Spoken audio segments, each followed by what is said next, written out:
আল্লাহ রাব্বুল আলামিন বলেন, ফাআম্মাল ইনসানু ইযা মাবতালাহু রাব্বুহু, মানুষকে যখন তার রব পরীক্ষা করার জন্য ফাআকরামাহু ওয়া না'আমা, তাকে সম্মান দেয় আর সম্মান দেয়, সম্পদের মালিক বানায়া দেয়।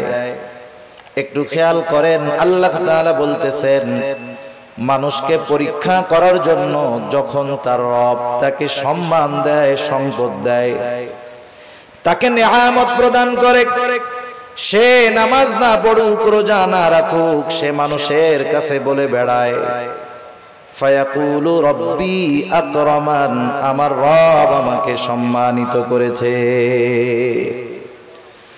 আল্লাহ তাআলা বললেন আমি মানুষকে সম্মান, সম্পদ, নেয়ামত পরীক্ষা করার জন্য দেই, আর মানুষ এটাকে পরীক্ষা না মনে করে সে বলে আমার রব আমাকে সম্মানিত করেছেন।